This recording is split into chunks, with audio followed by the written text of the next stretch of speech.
Hello guys, আসসালামু আলাইকুম। চলে আসলাম তোমাদের সামনে। আজকে আমি রুটি খাবো।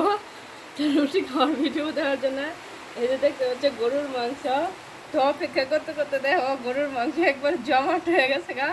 তো রুটি আর হয় না, তো রুটি বানানোই মাত্র হয়ে গেছে। তো আমি ভাবলাম একটু রুটি খাই মাংস দিয়ে।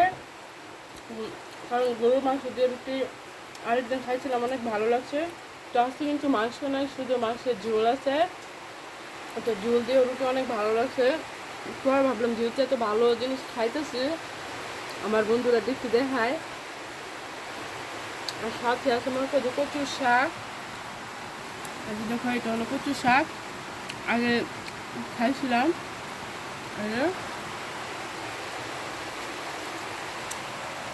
আরেক দিক দিয়ে দেখো রুটি, কতগুলো রুটি নিয়েছি বুঝতেই পারছো।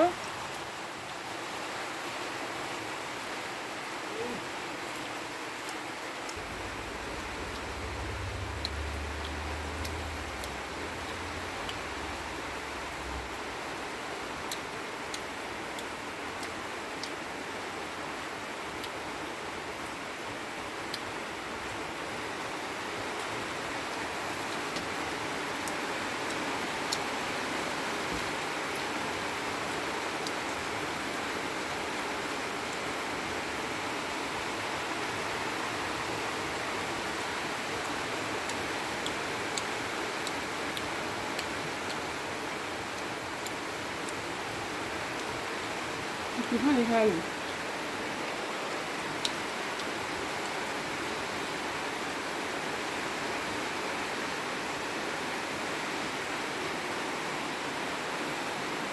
আল্লাহ, গরুর মাংসের ঝুল দিয়ে রুটি খাওয়া কিন্তু হেভি ভালো লাগে আর হেভি টেস্ট লাগে। এই যে দেখতেই পাচ্ছ। তো এখন কচু শাক দিয়ে খাবো।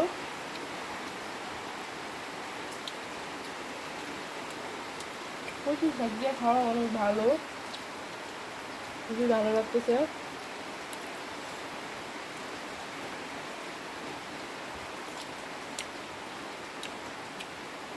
গুস্ত খাওয়ার পর প্রচুর, আর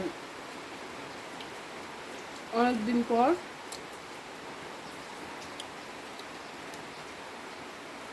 মাংসের ঝোল দিয়ে অসাধারণ লাগে। এমনিতে বাজারে মাংস রান্না করলে ঝোল এত ভালো লাগে না। তো কোরবানির মাংস যে স্বাদ পাওয়া যায়, যে ঝোলটা যে স্বাদ আছে, তো বাজারের মাংসের মধ্যে এই স্বাদটা পাওয়া যায় না। তো আমি রুটি আর মাংস খেয়ে অনেক মানে স্বাদ লাগছে, অনেক ভালো লাগতেছে। দুইটা খেয়েছি।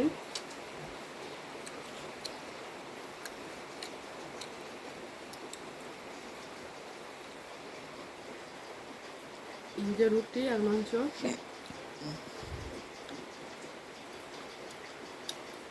সেই ভালো লাগতেছে।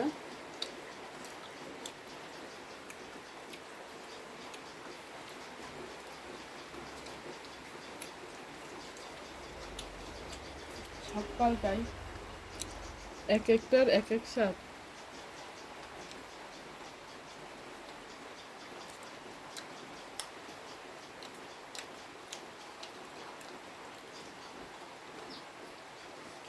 খাওয়ার মধ্যে আমি হলাম তুলারাশি সেন্দর বা রাক্ষস।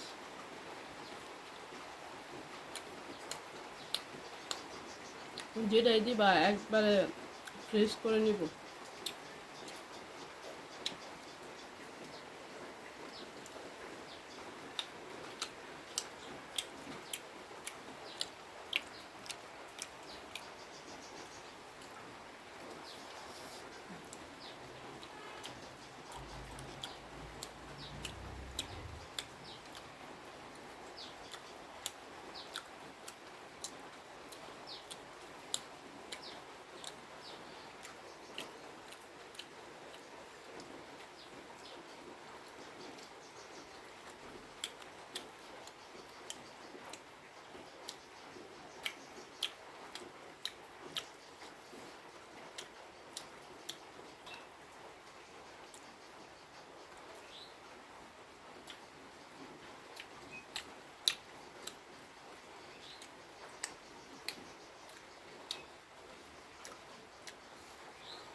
আর পেট একেবারে ভরে গেছে।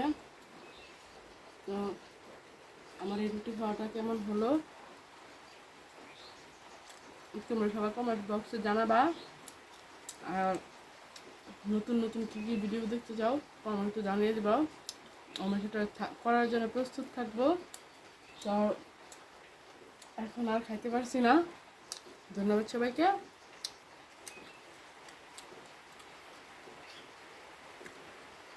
আসসালামু আলাইকুম, টাটা।